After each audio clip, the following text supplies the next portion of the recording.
Welcome to TRL Radio with your hosts, Eric and Michelle Hall. Your average Joe experts in simplified health. Hey guys, and welcome back to TRL Radio. We're so glad you decided to join us and click play today. I have a question for you. Have you ever felt like you're doing all the right things on your health journey? You know, you're like, man, I feel like I'm changing my diet and I'm getting in the gym and I'm working out, but nothing's happening. You're not having the results that you're looking for, and you're like, man, what am I doing wrong? That's literally was my life, for forever. So right. I, for one, know exactly what you're talking about. Right. And as much as nutrition and fitness and all those things are crucial to losing weight and being healthy, there's a couple things you might be missing, and that's what we're going to talk about today, are three things that could be derailing your health that you don't even think about. Yeah, and these three things are maybe the most accessible things to be done. They're overlooked. Obviously, our podcast is The Rudimentary Life, right? TRL Radio. Rudimentary, even though it's basic, can sometimes be overlooked. Like the easy things, like we move on to something that we think is more important, right? And we forget these basics. And the three things we're going to talk about today, three things that are derailing your health, right, are the most accessible things. They're free and they'll be amazing. Absolutely. And they're three of our favorite S words. Yep. Yep. Not those three. Not those three. Get your minds out of the gutter, people. But three S words. Three S words. Today, that if you work on these things, your health will improve. The first one is, babe, what's the first one? First one is sleep. Sleep. So you think, sleep, okay, I go to sleep every night, done. Yeah. What's number two? Right. We all know it's important. Right. I need to get sleep. I can't function without sleep.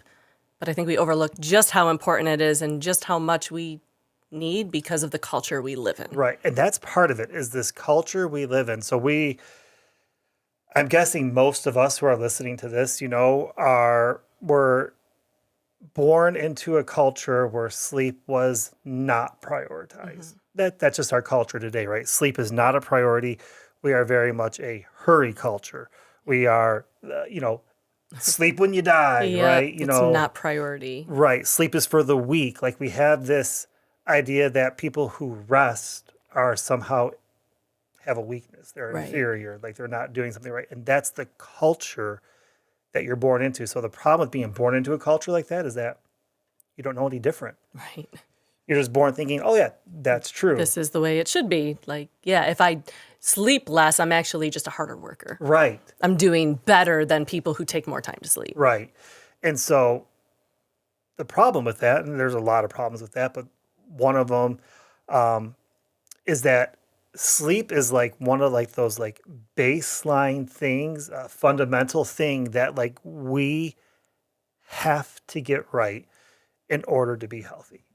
If we don't get sleep right, then everything else we build on it literally falls apart. Yeah. Think about a foundation to a house, right? You can have an amazing house with a poor foundation. It's going to eventually crumble. Absolutely. Yeah. Absolutely. And so we're actually going to throw out a big 25-cent word to you. Maybe if you've been in this health community for a while, you may have heard this term before. If you haven't, you're going to hear it now for the first time. And that term is circadian rhythm. So yeah, circadian rhythm is definitely having its time with the sun right now. Right. Which is a good thing. And it sounds, whether super medical or super fancy, but it's really just the idea that we have this biological clock inside of us that is synced up with our 24-hour day. Shocker. Yeah, right? Shocking. That it works like that. That exactly the way your body works is lined up with the way our day works. And so it's kind of like this natural flow of how we live in regards to when you wake up in the morning, your body from a physiological standpoint starts to do things to wake you up. And then that kind of goes throughout the day and then peaks. And then as you get closer to the evening, goes down. And then your body does physiological things to get you ready for sleep. We've all heard about words like melatonin and serotonin and these types of hormones that your body starts to naturally produce at the end of the day to make you ready for sleep. Well, there's things that we do in this hurry culture that crushes that. It literally works against it. Right. And so we're not getting the sleep we have. We're not working in rhythm with our in rhythm with our circadian rhythm, right? Yeah. And so this is a problem. And and the biggest problem is sometimes is that we don't know that it's a problem. You think, well, I just go to bed. I go to sleep at night, and you know, I'm doing work until late hours of the night. I get up, I work out, I do all this stuff, and we don't realize how much we're derailing our health. Right. Like we're putting ourselves, behind the proverbial 8 ball before we even start, right? But yeah, so we have we actually wrote some things down. We did some Google searches. Yeah. So one of the biggest culprits, one of the biggest thieves maybe to our circadian rhythm, which is then hindering our sleep, is this wonderful thing called electricity. Now, electricity is not the devil. We are not upset with electricity. Without it, we couldn't record a podcast. We wouldn't be able to do these things. And obviously, the list goes on and on and on of the things that we wouldn't be able to do if we didn't have electricity. But it's also not that old. Like, it's not like we've been living in this electrified world for hundreds and hundreds and hundreds of years. Not even actually 100 years. Yeah. And again, that can be problematic because when you're born with having electricity, which I'm guessing 99% of this audience falls into that category. You've never known anything but, that you don't realize it, right? So we did some. We asked the Google. We asked the Google, and so we looked into it, and so Ben Franklin in 1752. Shout out to Ben Franklin. Yep. 1752 discovered electricity. Right? We know the story: the kite, the key, the lightning bolt. Everything changed, right? Yep. So it wasn't until then 1879, so over 100 years later, that Thomas Edison was able to take that electricity and make it into a light bulb. Light bulb. All right, so you think, okay, 1879. It wasn't for, what is this now, close to 30 years later that American homes, so that's 1910, didn't start having electricity. And at that point... Only 2% of homes in 1910 had electricity. Right. 2%. 2%. So if you had electricity in your home in 1910, probably you were the wealthy the elite, person, right? Yeah. Everyone was coming to your house to watch the movie because they literally couldn't watch it anywhere else. Right. Right. So 1920s, we were up to 30%. Now, this is the 1920s. Now, obviously, as the recording right now, we're looking at 2024, almost 2025. Right. That wasn't that long ago. And at that point, it was still only 30% of the houses. Yep. 1930s, you were up to 70%. Right. And not until 1945 where we had 85%. 1950s, finally, everyone started. Yeah. 1950s. Is when... That was not that long ago. Is when electricity was commonplace. Right. So again, if we're looking at, as we're recording this, it's the end of December. We're getting ready to look at 2025. 1950s, if I'm doing math correctly, if I'm mathing correctly, is 75 years ago. Yeah. So electricity being commonplace in homes is literally less than 100 years old. Yeah. Now, just pause. You think, okay, well, what's the big deal with that? Why did we Google all this stuff? Well, from the dawn of mankind, we have not had electricity. And our bodies were designed to work in this circadian rhythm to where we didn't have artificial light at night. Right. When the sun went down, you were lighting a fire and going to bed. You woke up not to an alarm clock, but to when the sun came up, right? So all these things out, and again, none of that's the enemy, right? Love that we have an alarm clock, right? We love that we're able to have light on at night or whatever. But this is new. It's brand new for our bodies. Our bodies have the same type of wiring that we've had since the dawn of mankind. And now in the last 75 years old, there's people alive that are older than 75 who were like, oh, I remember when I didn't have electricity. Again, probably most people that are listening to this don't fall into that category, but that's how new it is. And so our bodies are having to adapt to like this brand new thing with electricity, this artificial light at night. And that's hurting our sleep. Right.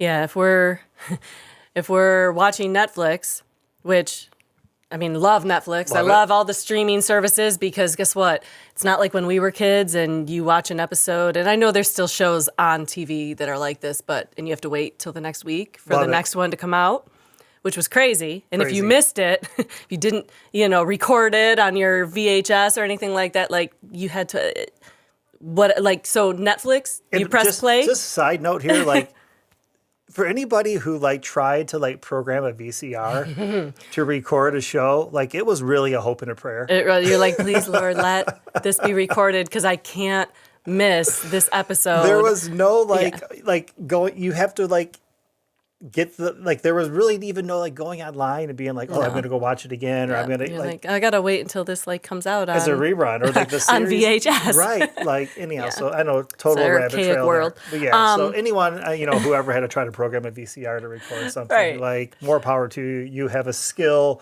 that is probably not needed anymore, but very few people have. Yeah. Anyhow, sorry. But Netflix and all these other streaming services have really helped us in that you can just next episode and you click OK and the next episode you pops don't up. You click OK. It's assuming you want to watch the next episode. Unless you hit stop. That bar is like filling up and you're just like, okay, it's assuming. It gives you like 5-10 seconds maybe, and it's just going to start the next one. It's just going to start the next one. And so you can just keep watching episode after episode after episode until it's 2:00 in the morning and you're like, oh dang, I was supposed to go to sleep like 3 hours ago. Right. And we are definitely in the golden age of television. Right. There's some good stuff out there. There is some amazing TV out there, right? There's some incredible shows out there. Again, it's, Christmas season right now, so we're watching all the Christmas things, but like there's some great shows out there, and you love when like Netflix starts judging you for how much you've watched TV, because it's like, are you still watching? You're like, don't judge me. Yeah. I'm still watching. I am still watching here. Yeah. But because of that, that's just another thing that is now available to us that robs us of our sleep. How often have you just sat thinking, at the end of the night, I'm going to go on my cell phone and just do a little, we call it screen aging, look at all the social media, whatever, get caught up, and like an hour and a half goes by and you're like, I've been watching cute kitten videos for way too long, and now it's, 12:30, and you're like, dang it, why did I do that? I should have just went to sleep. Yeah, so you might be thinking, okay, so what's the problem with that? Like, so in the very shortest answer for that is that our bodies are running on kind of like, I don't want to say old technology, but from the wiring that we've had since the dawn of time. And our eyes automatically, when it sees light, thinks you need to be awake. So what happens is like your body produces chemicals for you to stay awake and prohibits the sleepy chemicals from coming. So you heard me talk about just a minute ago, serotonin and melatonin. These serotonin's a precursor to melatonin, right? So these things that are known for like sleep and like, people take melatonin pills and all these kind of things, which is fine, right? But this light is preventing the melatonin, which is going to then naturally start putting your body to sleep. So it's the late night screen aging, scrolling on the phones, watching the shows. No. Are we saying that you should never look at your phone before bed ever again? No. Are we saying that, if you watch a movie at night, you are never going to sleep? Of course not, right? We're never looking at perfection here. But these are things that if we don't know about it, they're going to hinder our sleep. Not only how long it takes us to fall asleep, but our quality of sleep, definitely our quantity of sleep. And so just being aware of like, okay, right. When it starts becoming a habit that it's like, this is our every night, that's going to play into your overall health. Right. Absolutely. And then we won't even talk about this now, but typically the Netflix binging, the Disney Plus binging, the Hulu binging, the Amazon Prime binging, or Amazon Video, like you name your streaming service, right? Usually also goes along with some snacking. We won't even get into that now, but that also too hinders some of the sleep as well, because it kind of goes against that circadian rhythm, right? So the real question is, okay, Eric, Michelle, awesome. You've done a great job of presenting your problem. Super cool. What do we do? What do you do? Right. So what are some suggestions that we can do? All right. So first of all, and this seems like a relatively easy, obvious one, but we all need to hear it. I know I do. I know you do. Try and get to bed a little bit earlier. Right. Like, get up when the sun comes up or close to it. I'm not a morning person. Actually, that's something I'm working on. It's my personal mission to become a morning person. It is not today, but work on getting up earlier, getting up with the sun, and then not going to bed when the sun goes down. Because I mean, for us right now in Western New York, that would be like 5 o'clock. Yes. And that's just crazy. But once the sun does go down, try and have some of those wind down activities, right? Like go to bed a little bit earlier and do things that don't require all this, Right. And just think about it. Like, again, because we're brought into this culture of technology, I heard someone who went to a seminar, it's a health seminar with a bunch of doctors. This only is a story. I'm retelling a story someone else told. And asked a bunch of doctors. This guy asked a bunch of doctors sitting in a room, so very smart people, what are things you can do at night besides use your cell phone or watch TV? In an audience of at least 100 doctors, nobody raised their hand. Maybe they were afraid to answer, but so finally someone raised their hand, was like, read a book? And kind of with a question mark at the end. And the guy was like, yeah, that's something we can do at night that'll be more in line with your circadian rhythm. That's not in front of a screen, as reading a book. Having just conversation. I know sometimes we'll just sit in bed and just kind of wind down by talking about our day or whatever, So there are a ton of things that you can do outside of TV. Take a bath, play a game. There's so many things that we can do, but we don't really let our imagination wander at all because we're quickly just right to our devices, right? That we can do, that you can start to try to implement a few of these. And maybe some work for you, some don't. Some work for your family, others don't. But implement some of those things. Absolutely. Yeah, at the beginning of your day, we talked about that circadian rhythm. One of the things you can do, again, I know early is not great for everyone, but even whatever time you wake up, try and get sunlight in that early, when you first wake up. Yep. It literally starts that circadian rhythm clock that's inside all of us. And it's oh, light. Okay. And not artificial light, but actual sunlight. Let's get going. Yeah. And then, but we're not telling anybody, to go outside and stare at the sun, right? That's not what we're saying. But what we are saying is when you get up, if you can, obviously one of the things we don't want to do is stress about it, but try to, for a few minutes at least, just to go and look at the sun, look at the horizon, right? See the sunset or the sunrise, right? That'll help, like you just said, hit that, to where that clock starts to where, okay, in, 10, 12 hours, your body starts to wind down. So I know it sounds weird, but you want to have a good night's sleep. It kind of starts with your morning, right? Have a good morning. Try to get some of that early sunlight. Is always helpful. Even if you just go for a walk in the morning, around the block. We're not telling anybody you need to go outside and go tanning for 30 minutes, right? But just some of that light in the morning, will be super good. One of the things that you do a really good job with at our house, we actually switched out some of our light bulbs. So talk about the kind of light. Okay, so there's a difference between warm light and cool light. If you go to buy light bulbs, you can see it right on the package. A cool light is going to be that bright, woo, okay, we're awake. It's very... It's the lights we're using right now to light up our studio. It gives more of a white light kind of look off. The warm lights are going to have more of that yellowy kind of tint. It's more, you think about a sunset, kind of that glow that you have. Right. That's what a warm light would be. So cool lights, great in the morning. We have cool lights in our kitchen because usually I want that place to be lit up. I need to see things so I'm not chopping my fingers off. But in our bedroom, we have warm lights so that at night, if we want to have that. Our living room, we have warm lights. Also, it's a great time to light some candles. Go back in time and pretend to get real romantic. Yeah, set the mood, y'all. But that was not my romantic voice. I don't know what that is or where that came from, but it's all good. Anyway, light some candles and set the ambiance. I don't know. There's something about playing a game by candlelight instead of, these overhead lights that it just feels more cozy and right. And try these things. Just start taking a few of them, saying, "Hey, let's give this a shot." And when I say make a big deal of it, it's just lighting a candle. But like, Right. if you make it part of what your family's routine is, like if you make it an important part, like a big deal, it'll catch on. It'll be more fun. Right. Yes, just think about it. At night, before electricity, so 76 years ago, you're right, 77 years ago, 80 years ago, 100 years ago, when it got dark, they had to light fires.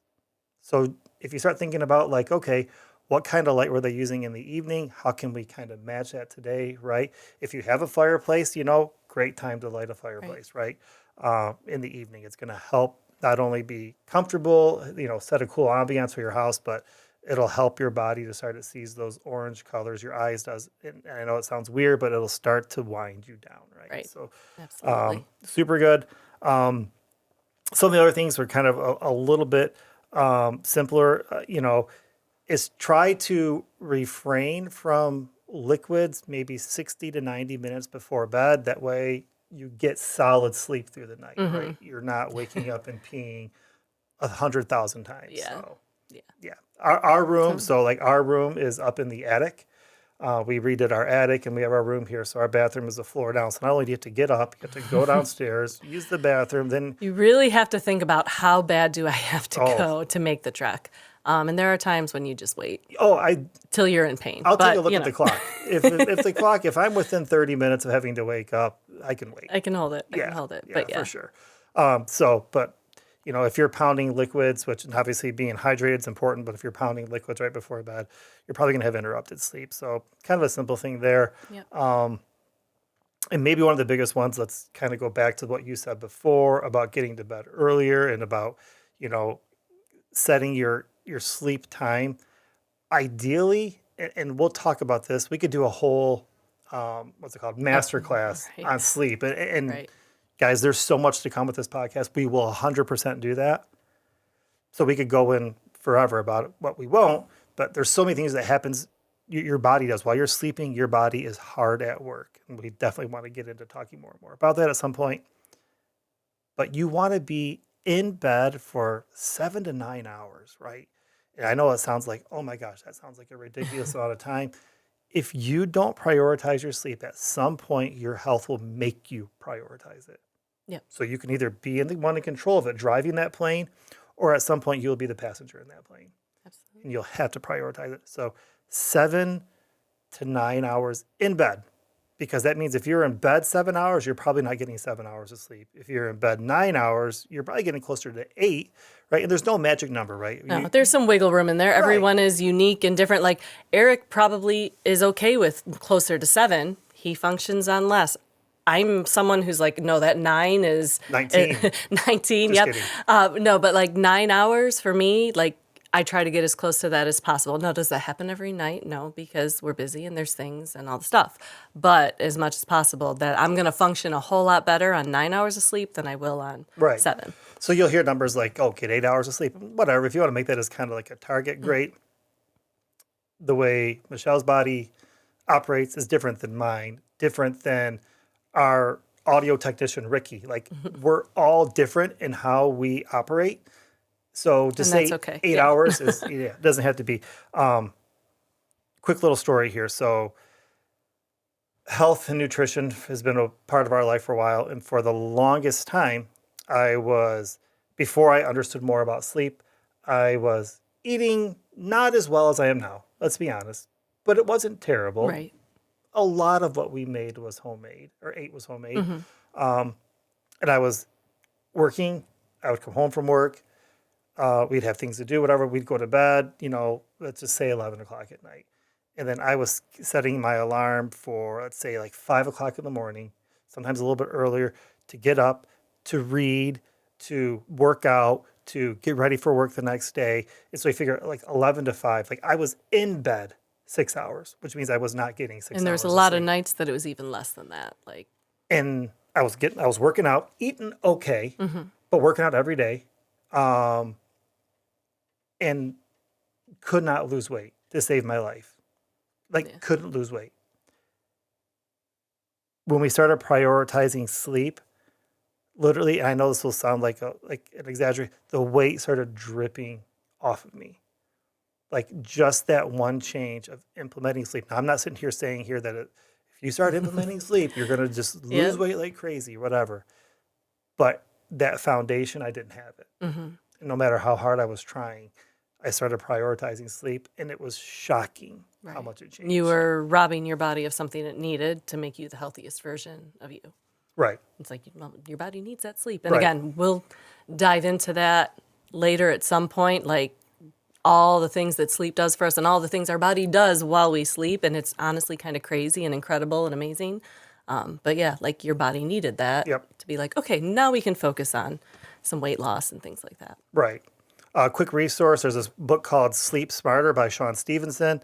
I would highly recommend doing that. Not only if you don't know much about Sean Stevenson, check him out. He has his own podcast as well called the Model Health Podcast. But read his book, Sleep Smarter.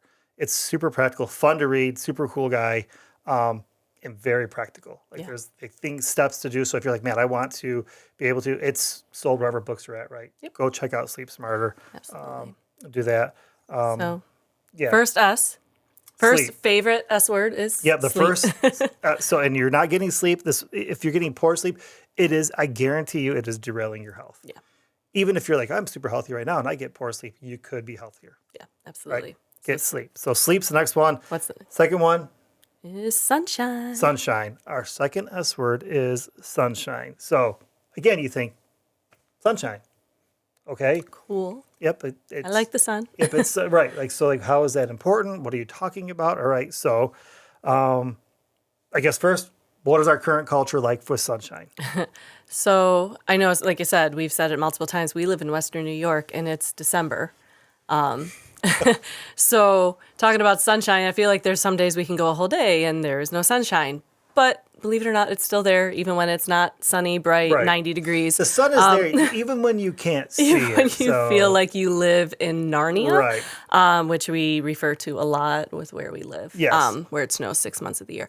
But anyway, our culture of sleep, or our culture of sunshine is we wake up, we flip on our lights. Sometimes it's still dark. Most of the time it's still dark. When we get Yep. up, we get ready for work, we get ready for school, whatever it is we're doing. We get in our car, we walk 2 seconds outside and get to whatever building we're going to, school, office, whatever. We're inside for the majority of the day. Then we walk the 2 seconds out to our car, get in our car, go back into our house, and it's already dark, and that's our day. Yeah, and so if you were to add up our grand total of sunshine time, it was maybe a grand total of 2.5 minutes. Right. Maybe 5 if you park far away from your office. Right. Right. So we're literally not getting sunshine. Our culture, we don't spend any time outside. In fact, we can actually even be like afraid of the sun, right? Right. You know. Now again, like most things, overexposure of sun is a problem. Like Right. that'll be an issue, right? You're talking about getting a sunburn and skin cancer and things like that. And those are all very real things, right? However, we've become so afraid of the sun that we now are afraid of any rays of sunshine to Right. touch We our block skin. it out at any cost. We block it out at all costs, right? So that's our current culture. We're not outside. You think about like, I think about like when I was growing up, right? Like back in the day, right? So when I grew up in the 80s, right? Like we'd go outside and like play outside. Right. Like it would be like, oh, hey, you'd meet up with your friends. And it's funny, it wasn't texting. Like you'd have to see your Right. friend at school, then literally have to go to a telephone that was wired into a wall and be like, hey, I'm going to call Tommy and be like, Yeah. hey, Tommy, what's up? Actually, usually Tommy's mom or dad would answer. And be Right. like, hi, Mr. Tommy's mom. Can you Tommy come out and play or whatever? And like you'd set up a time, hop on a bike, go play football, whatever. Like we actually spent time outside. Yeah. Yeah, you hear stories of how parents would be like, lock the door. Nope, you're not allowed in until the sun starts setting. And Right. kids found things to do. They were Yep. outside. Yep, sometimes trouble. Sometimes trouble. Not you or I, though. Definitely not you and I. But yeah, like we spent time outside. And again, it's not saying like, that generation is better, but like we just don't prioritize it as much, Yeah. right? And so because of that, we're not getting the sunshine. So Right.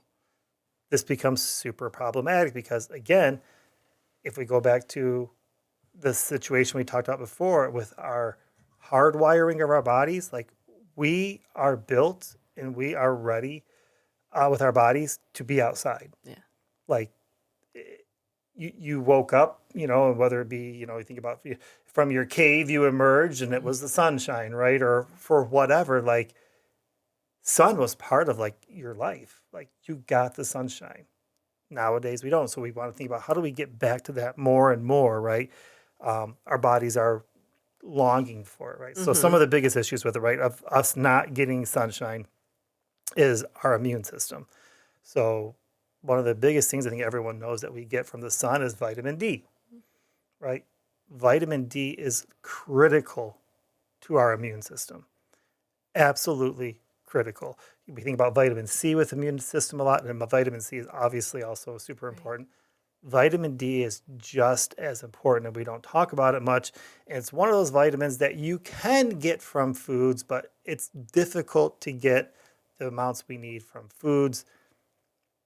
And so we need the sun, right? The best source is the big fireball in the sky. Right, yep. So immunity. Another one, we just kind of hit on it, is disrupted sleep. We talked about getting that sun in the morning. If you don't get the sun in the morning, it's going to be maybe more problematic, harder for you to fall asleep at night, things like that. So our sleep patterns can be disrupted. And so all this can add up, as you can see, like not getting sun. Okay, well, that's going to start also now affecting that other S word of sleep, right? Our immune system. So we have these things that are kind of coming together that are very, very, very problematic, right? So we really want to make sure that we're getting the sun. So again, What do we do? what do we do, right? Again, hey, cool, there's great, a problem. yeah. What do we do, right? So what are some of the things that we can do? Well, I mean, one of the things we already talked about, getting out first thing in the morning, getting that morning sun, getting big 25-cent word again, that circadian rhythm triggered Yes. and ready to go. So that helps you at the end of the night to get the other S word, that sleep that you need. Morning sun, super important. It doesn't have to be for 30, 40 minutes even. Like, obviously, devote as much time as you can Right. and want to. But even if you just go out, step out, for a couple minutes and walk up and down your street real quick, or walk up and down your driveway if you have a long driveway, just Right. get a little bit of that sun in the morning to kind of get you going. Yep, yeah, you could even go, like, if you have a porch, whatever, like, obviously you want to make sure that, like, you're getting the sun, so you don't want to stand in the shade or whatever, but, like, of just going outside, taking a couple deep breaths, even if you're not seeing the sun, it doesn't mean you're not getting sun rays, that you're not getting some of that vitamin D, right? I think we've all heard it. If not, you can get a sunburn on a cloudy day. I remember when we were in the destination wedding, remember? And in Virginia. Yep, Was it yep. Virginia where you were at? Yes. Yeah. So we were at this destination wedding, and it wasn't like it was a super sunny day. This was before the wedding, so we were, hanging out by a pool at the hotel, or maybe we were on the beach, I don't remember. And like, we both got sunburned pretty darn bad. Yeah. Just because, but we didn't realize. I remember that, like, we were in the hotel room, we were like, "Oh, Virginia sun is different than Yep. Buffalo sun, right?" So, but even on a cloudy day, like, we were getting those sunrise, right? And we got too much, right? Yeah. So we got we too laid much. out way So, too long. But all that to say is Absolutely. that you can absolutely, you're still getting the sun rays, that vitamin D, even on a cloudy day. So we live in Yeah. Western New York. It feels like from December to eternity, but from December to March, April-ish, it feels like we don't always see the sun a ton. Still It's go there. outside. Yeah. It's still there. It didn't Yeah. go anywhere. You just aren't seeing it. Yeah, and as much as possible, trying to get that direct sun, because that's the thing. You think, oh, I sit by a window at the office Right. and the sun is coming in. Isn't that the same thing? Is it the same thing? No, No. no, it's not. It's not the same thing. Again, it's better than sitting in an office with no windows, Right. for sure, but it's not the same thing as getting direct sunlight. So how do you do that? I think about from, like, the work world, right? If you can, take your lunch outside. Go for a walk at lunch if you can, and then eat. Take a call outside if you can. Take a meeting, especially if you have an in-person meeting with somebody. Like, go for a walk while you have the meeting. Side bonus is that they've done studies, and actually creativity and ingenuity increases when you're outside moving around versus sitting in a stale boardroom. Right. I know I am in stale boardrooms all the time, right? Be outside. It's definitely gets those creative juices flowing, and you're getting vitamin D. Yeah, we're not asking you to sit, at a park bench covered in snow and, eat your lunch, because No. that sounds terrible. Right. Yeah, again, be safe, because too much cold exposure obviously Right. is not great either. But yeah, just try and get outside for little bursts here and there as much as possible. If you are a mom with young kids, it's a pain in the butt to bundle those little stinkers up to take them outside. Like, I've been there. We have 4 kids and be like, oh, let's go sledding. Let's go build a snow. And be, oh, dear Lord. Okay, here we go. And then as soon as you get them all set, someone's like, I got to pee. And I'm like, okay, I'm done. I'm not doing this anymore. So I feel you. I see you. I understand the pain. I truly do. But as much as possible, bundle them up, go outside. Kids don't seem to mind the cold as much, especially once you give them something to do. Right.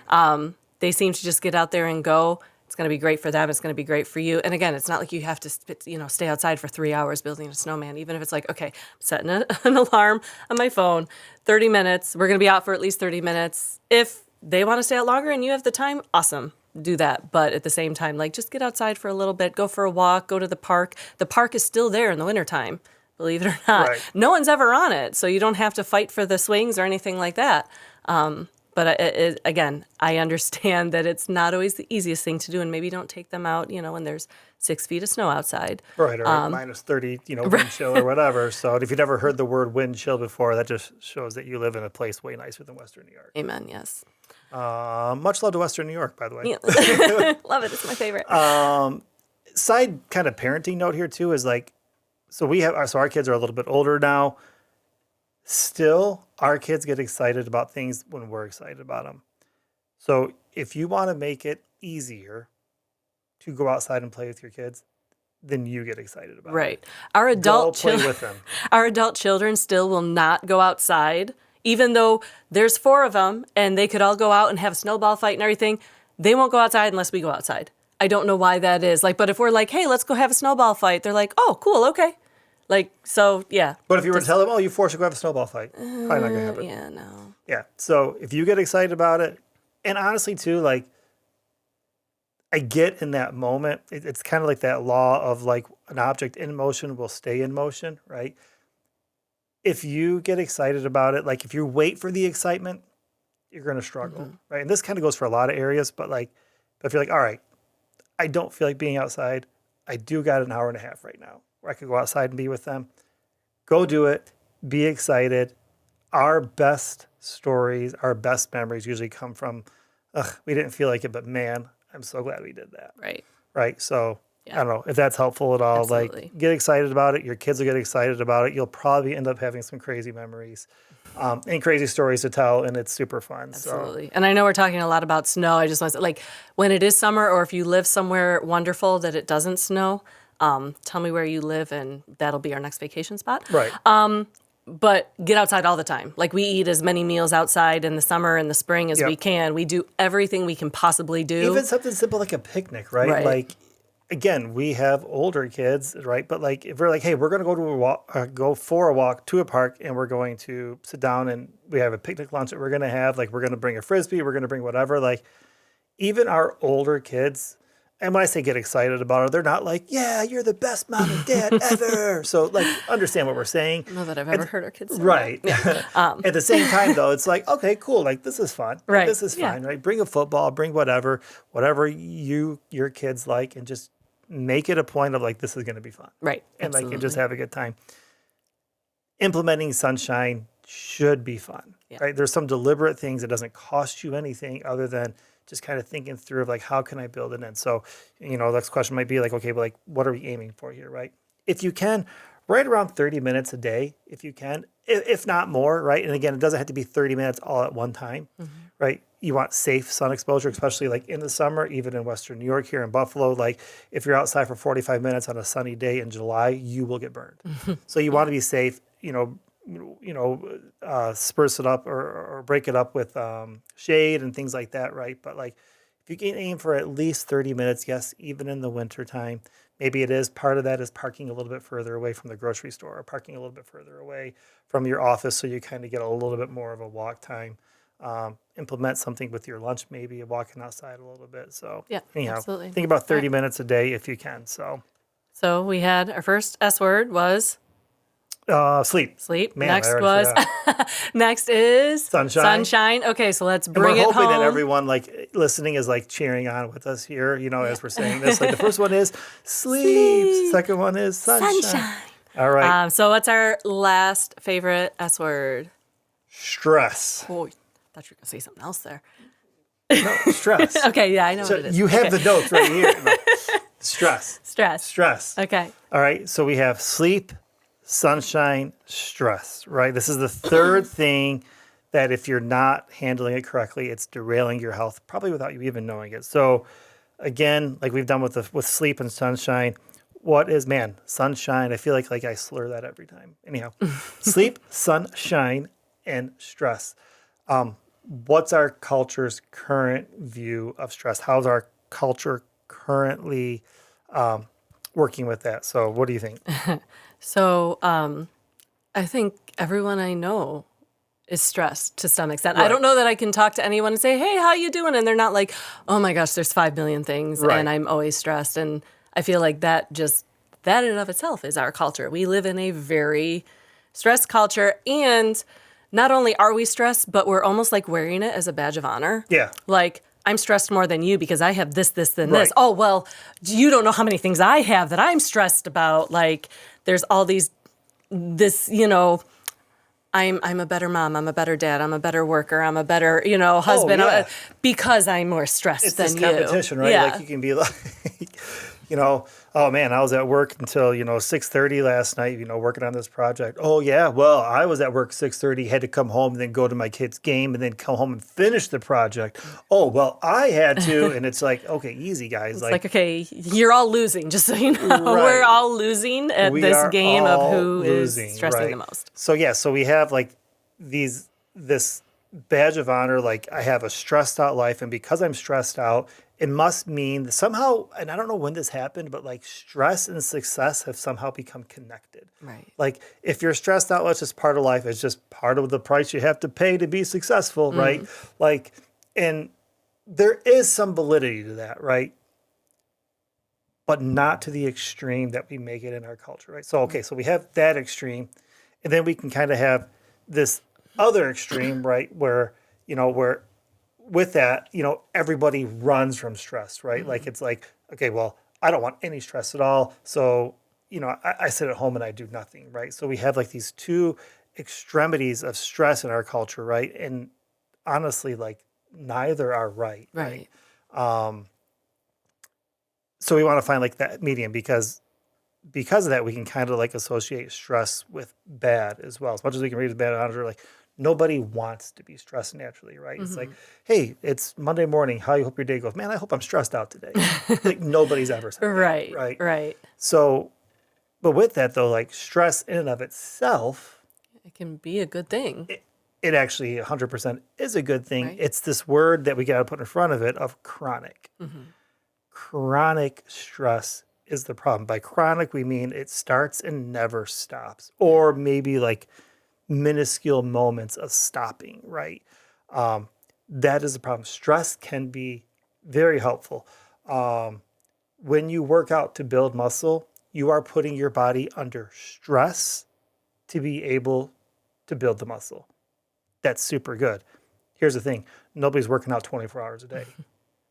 Right? You're usually working out for a short amount of time. It's under stress, and then it stops. In fact, people who work out too much, that can be a problem because their body's always under stress. When you're hungry, that's a stress. Right. It's a small stress your body's on. But guess what? If you want to lose some weight, you're probably going to be hungry. So there's these amounts of stress that can be good. Alarm clock. Right. That brings me stress every freaking morning. Right. That thing goes off and I'm like, oh my gosh. Right. Okay. Yeah. 100%. But it's good. It's good. Because I need to wake up and get the things done. Right. In the morning, our stress levels immediately start to rise because our cortisol levels rise, and that's part of our circadian rhythm of helping you wake up. If not, it would be even that much harder to wake up. So we can take stress and cortisol and be like, oh my gosh, these are bad things. We want to avoid them. No, not at all. Like we can't grow without stress. From physically, emotionally, spiritually, like stress is one of those things that always an antagonist to growth. Like it's a precursor to growth. Chronic is the problem. Right. Chronic stress is what's bad. So another quick example, and I keep going back to like kind of like our, our primal days, like when the start of mankind, right? So when we were back in the day before electricity, when we were, I don't know, whatever, right? When we would have stress, it wouldn't be over an email. It wouldn't be over, someone pulling out in front of you and then driving 10 miles an hour in a 55 mile per hour zone. It wouldn't be over things like this, right? It would be because saber-toothed tiger's going to get you, right? Yeah. That's what you're stressing about, right? You see the saber-toothed tiger, cortisol levels rise, your stress kicks in, and you're like, I have got to run. Yeah. Got to get out of here. Right. Here's the thing. Our stress, we would run, and one of two things would happen. You'd get away, and then after you got away, your stress levels, well, then you'd see the arc down. Yep. Okay, good. Yeah. We live to fight another day. Right. Or you didn't get away. And you get eaten, and guess who's not stressed anymore? And guess who's not worried about stress anymore? Yep. Right. So those were one or two things. It wasn't this chronic stress. So a couple things that happen to us real quick when we're stressing out, right? As far as physiologically things that happen in our body. And this is all super, super good stuff, right? That's happening. So one of the things is that like our bodies intuitively know that when we're stressed out, again, it goes back to this primal wiring that we have, is that it sends energy, and by energy I mean blood flow, to the things that are needed. So when you go back to like that guy who saw the saber-toothed tiger and was like, I need to run, what's happening is your blood flow then is no longer worried about digesting food. It's no longer even worried about keeping you healthy. Right.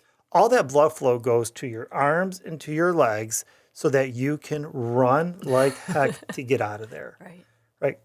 So this, even like of good digestion and good health and immunity, like it's not happening.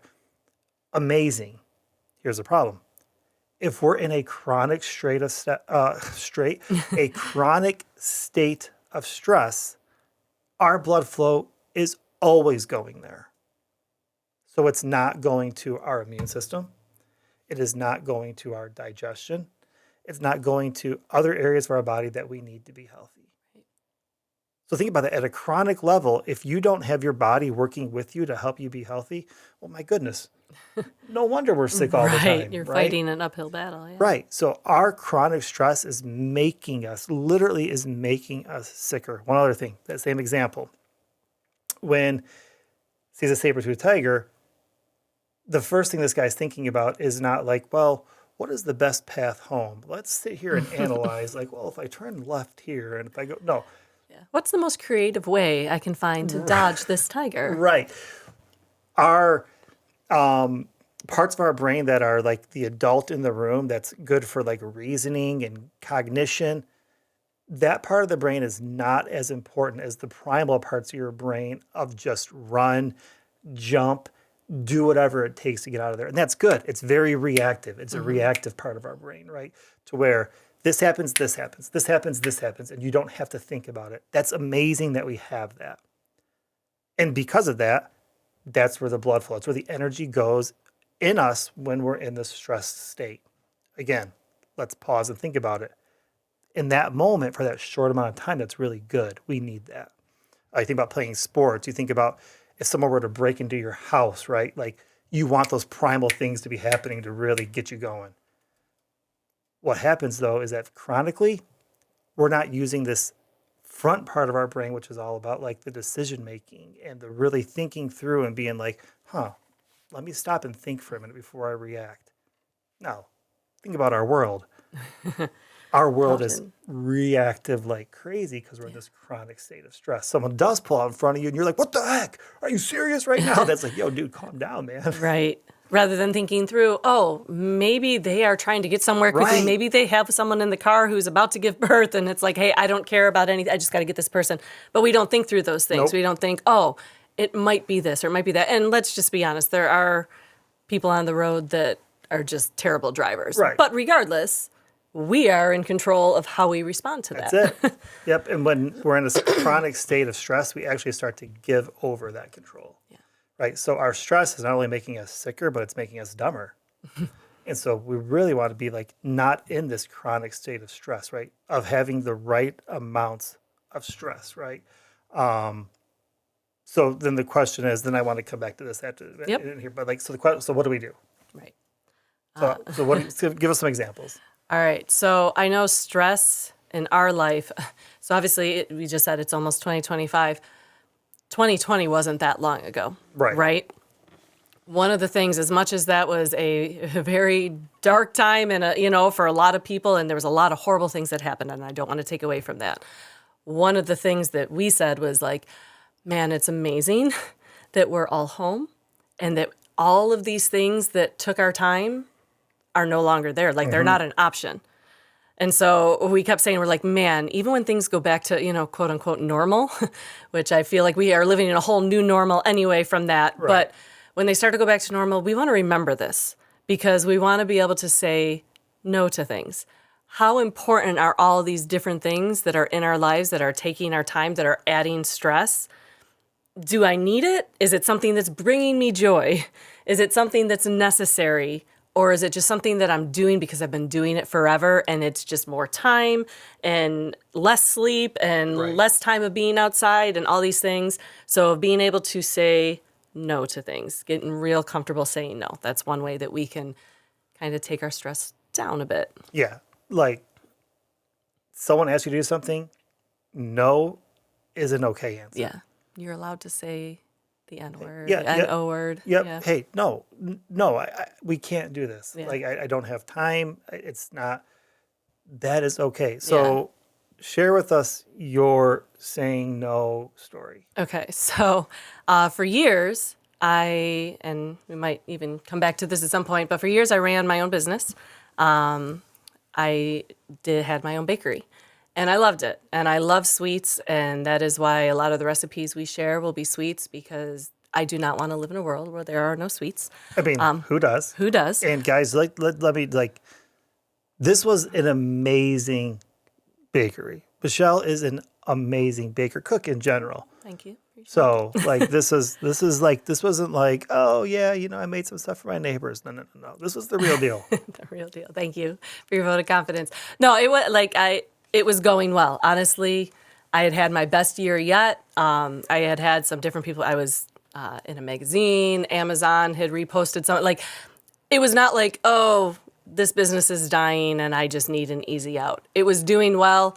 I was kind of to a point where it was like, okay, I either need to take this to the next level Right. and start hiring people more and have a brick and mortar and all these things, or like I need to quit. And I kind of was going back and forth, and I said, okay, I'm going to take one summer off because this little side hustle that I had became like a 40-hour work week plus overtime, and it was taking me away from all the things I wanted to do. Right. And I'm like, I'm just going to take the summer off. And that summer was a wonderful summer. I was actually able to be outside and do, because you figure summer is graduation parties and weddings and all these different things. And that's when people are looking for these custom decorated cookies and cakes and all these things. And so I missed out a lot on summertime things. I was stuck inside. Speaking of not getting sunshine. Right. And so I was like, okay, I'm going to take the summer off. And then after that summer, I looked at Eric and I was like, babe, I think it's time to call it. Like, I think I want to be done. Like, this has just been, it's been wonderful in so many ways, but it's just been so stressful. And I just had the most stress-free summer I've had in a long time. And so I was like, okay, that's it. Like, I'm done. I'm going to, whatever is on the schedule, like, I'm going to finish, but I'm not going to book anymore. That week, I didn't change my eating habits. I didn't change my sleeping habits. I didn't change my fitness. Like, nothing changed except for I removed the biggest stress in my life at that moment. I lost 5 pounds. I was like, oh, dang. Like, I didn't realize how much I was carrying on my shoulders with running a business on my own. And it was this incredible feeling of like, okay, I can breathe again. Like, I can enjoy the parts of my life that I've been missing out on because I have devoted so much of my time to this. And nothing against running a bakery or working. Like, not everyone can make that choice, and I understand that. Like, not everyone can just be like, oh, I'm going to quit my job today. I was in a spot where I could, and I'm very thankful for that. Right. But it was shocking to me the way I felt, and then the way my body literally responded to letting go of that stress. Yeah, like it was unreal. It was amazing. And so like that's one of the things that like guys, we don't realize how much stress could be derailing our health habits, our health overall. Whether it be weight loss, that's just one example of it at all. It's like how is stress affecting your sleep? So when we say get comfortable saying no, like again, not that we're some kind of like experts or whatever, but like we've said no to some things. Like we've walked it and seen the success of being able to say no. So yeah, being able to say no. At the same time, being able to say no, we'll want to identify the buckets that are critical to us. And then like our buckets that we, family is a bucket that is critical to us. That bakery was pulling from that bucket for you, right? Yeah. Identify, and your buckets will be different than somebody else's, but understand what your most important buckets in life are, right? Family, adventure, like travel, like what are they? And say, these are the non-negotiables. Things that start pulling from these buckets, I am going to 100% say no to, right? So it's not just like this, loosey-goosey, like, oh, no, no, no, no, no, but of saying yes to the right things. Right. Right. And we're so nervous to quit things because quitting is for losers, and it's like, no, no, no. Like quitting is okay. Right. Quitting is a sign of strength because you're like able to say, no, this is not necessary anymore. Right. This is not important. I can be confident enough to be like, yep, I'm okay saying no here. I'm okay. Yeah. This is not helping me. It's not helping my family. It should not be a priority anymore. Right. And then with that, like you just kind of alluded to, of quitting, maybe there's things in your life that you're doing now that you need to stop. Maybe at one point they provided a lot of value and you loved it, and now you're doing it out of routine, and it's like, I don't even love this anymore. Right. Like it's something I dread doing. Now, I get it. Part of life is doing things that we dread doing, right? But minimize those where you can. Absolutely. Right? And it's okay to be like, hey, I know we used to do this, and maybe set up the right plan, right? I'm not saying that you just bail on something, right? But you're like, hey, this is going to be my last month of doing it. Next month, we're going to have to find somebody else or whatever, right? Be comfortable quitting and building margin into your life. Right. And there's another point to that can be kind of tricky. But the word toxic, we have so many things that are now toxic in our set. Oh, this person's toxic. But there is such a thing as toxic relationships. And this can be difficult because some of those toxic relationships you can't just X out because maybe it is a family member or someone that you're stuck with, you know. But the ones that you can X out, like, okay, let's get rid of that because that's stress in your life that it's not, you think, oh, I have to be friends. I've been friends with this person for forever. If I X them out of my life, even though they bring me so much stress and every time I'm around them, like, I can't be myself and I can't, like, why do you want that in your life? Like, it's okay to let go of things and people even that are bringing you stress. And again, I know that can be tricky. Oh, for sure. Our kids bring us stress. I can't X them out of my life. No, nor do we want to. But no, you're I'm right. joking, Like, obviously. But There's days you feel like you want to. Yep, there's days that you feel like you want to. But that's where you just work through, and that's a stress that it's like, okay, I gotta work through this one. Stress we're taking, right? Like you pick the stress you want to deal with. Yep. Stress with our kids, I choose it all day long. Yeah, right? there's stress other with a people. Spouse, you choose it all day long. But yeah, certain people in your life, you're like, yeah, I can really do without this stress in my life. I'm not choosing this anymore. Yeah, and that's okay. And maybe it's not always the next time. Maybe it's like, just, hey, we're going to build some distance. I'm going to hang out with you a little bit less. And these people who I find value in and that are really, we're building into each other, I want to spend more time with you, right? Absolutely. And so working through that. And again, what we just said in like 3 minutes there, I understand is difficult. Right. Like we're also talking from a place of experience where there's relationships that we've had to do that with. Right. So we're not throwing something out that we haven't done. Again, not just because we did it means it's the right thing, but like we understand. Like we're with you. We understand. But from coming from the other side as well, saying like, man, the value that we found it has been honestly life-changing. Absolutely. Right? Yeah. So, and I would say the last thing too, what can we do in regards to the stress? Take care of yourself. Be comfortable taking care of yourself, right? Self-care is not selfish, right? You've probably heard that before. If not, Write that down. Self-care is not selfish. Take care of yourself, whatever that is. Right. And we use the example, and I'm sure you've heard it, before, but when you're on the airplane, what does, the flight attendant says? Okay, make sure you put your mask on before you put a child or the person sitting next to you, whatever, because if you're not taking care of yourself, if you're not breathing, there ain't no way you're going to be able to help anybody else who's not breathing. So put on your mask, whatever that looks like for you. If that means, hey guys, mommy's going to go take 15 minutes upstairs, and you shut the door and you say, they'll be okay for 15 minutes. Right. Like, that's what you do if you need that recharge. Whatever that looks like, take that time, because you're never going to be able to help someone else if you're not at a functioning level yourself. Right. Operate from a full cup. Yep. Right. You can't, if your cup is empty, you can't pour into anybody else. Right. So operate from a full cup. Absolutely. When you're overflowing, that just pours into the lives of everyone around you without you even trying. Right. And if you're in a committed relationship, like, help each other. Right. I know there's times where you've been like, hey, babe, like, do you need to get away? Like, and it's been helpful. Right. Like, and by get away doesn't mean like, I run away for 6 weeks, but it's like, yeah, I need 20 minutes here. Like, and try to help each other out that way too. But to take care of yourself, maybe it's a bath, maybe it's a hobby, maybe it's reading a book, maybe it's playing golf, maybe it's whatever. Just get comfortable taking care of yourself, so that way you can take care of other people. You'll find your stress levels go down as well, right? So, so we have our 3 things that are derailing your health, right? So we have, if you're not taking care of them, right? We have sleep, sunshine, and stress. These 3 things. Now, we already mentioned this before, that like, we are in this winter season. A lot of times the winter season can be called, at least in Western New York here, the cold and flu season, right? Let's just pause and think here. A lot of times we say it's cold and flu season because of the weather. Let's pause here. What 3 things typically go out the window during the cold and flu season, during the winter season? Well, sleep, because we're usually at holiday parties and Christmas parties and doing all these things. So we're staying up later and whatever. Sunshine, at least in Western New York, because it's on and it's too cold, so we never go outside. Yep. And our stress levels are through the roof because, honestly, they almost always are anyway, but especially during a holiday season, right? Because you're dealing with people maybe you haven't dealt with before, all these parties and gifts to buy or whatever. Not to mention that our nutrition probably isn't on point at that time, right? Because of all this stuff. So you think about this as like, maybe cold and flu season has less to do with the weather and more to do with these 3 things, right?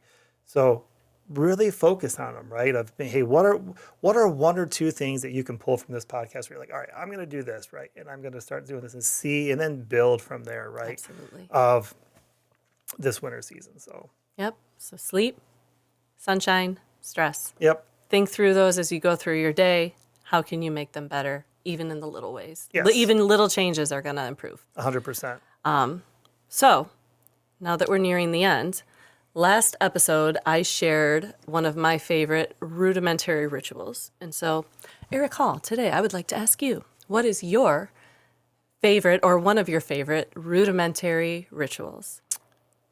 Yes. So for me, it kind of goes with that point we just talked about, which is time away.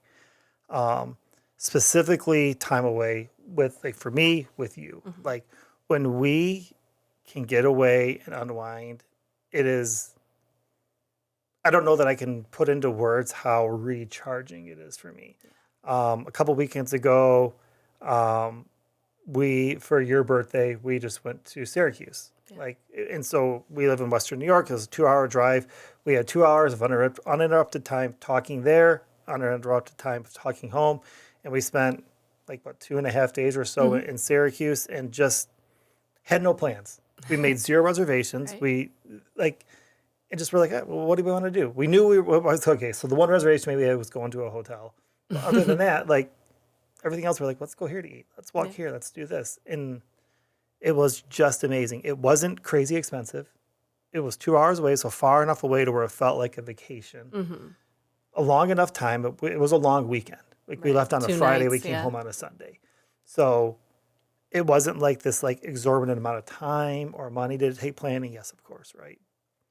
But it was amazing just to get away. And the times that we can do that, and even with the kids too. Right. But specifically with you and I, that self-care of getting away, the two of us, is something that I love. I know that we try to every month look at our schedule and say, hey, maybe it's not always a weekend away, but I know that we've done, as adults, we went and did like laser tag before, Right. or we went and done like an arcade, like we've done these things and it's just fun.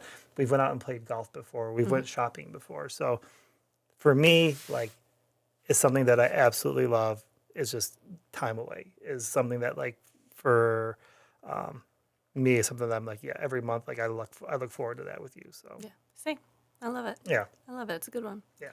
Okay, so next question is, what is one of your favorite recipes that you'd like to share with everyone today? Yeah. And why?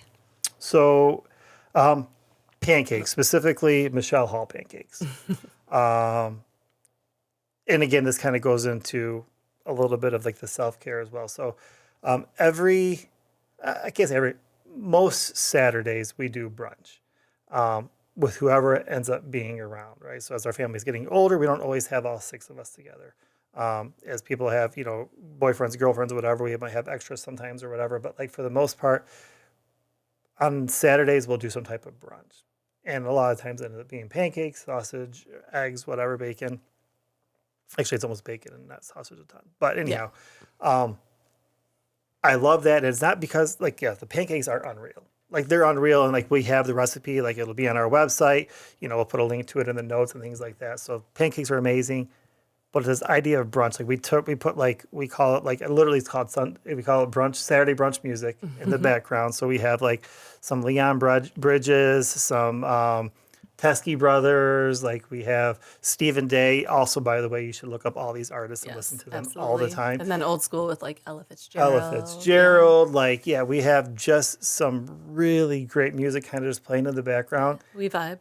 And we just hang out and talk. And there's never an agenda. There's never a schedule what we're going to talk about. And we can talk about everything from farting to politics, to cartoons, to Dungeons and Dragons, to sports, to all within the same brunch. Oh yeah, sometimes within the same 5 minutes. Right. Yeah. Honestly, it's crazy. So, but I love it. We're all together, and it is one of the highlights of my week, every week, of Saturday morning, of just. From the process of making it to eating it to hanging out together, we'll sit at the table until 1 in the afternoon, and we'll literally be like, "Well, we've literally got to get up and get moving." We probably should do something today. So, get something done. So for me, the recipe is pancakes. They are delicious, but specifically Saturday morning brunch is my favorite thing. Absolutely, I love it. It's one of my favorites too. Yeah. Well, guys, that's what we got for you today. Yeah. Again, thanks so much for joining us. We hope that you found some value in what we talked about today. Yeah, just 1 or 2 nuggets you can pull away. So absolutely. Start implementing it however it makes sense for you and your family. Maybe it looks a little different than what we've done, but that's okay. That's kind of the cool thing here is we give you the basics and the foundational tools, and then you make it your own. That's it, 100%. So we have lots more coming your way. We hope that you're going to stay tuned to TRL Radio, and thanks so much. We'll see you next time. See you guys. If you want more of Eric and Michelle Hall and TRL Radio in your life, and honestly, who doesn't, head over to theRudimentaryLife.com. There, you'll be able to find all the things, show notes, videos, step-by-step instructions for each recipe, more ways to connect with us and join in with whatever shenanigans we're getting into. Yeah, and for extra credit, leave us a rating on your favorite listening app. We definitely appreciate all the love. Thanks for listening. And we'll see you next time.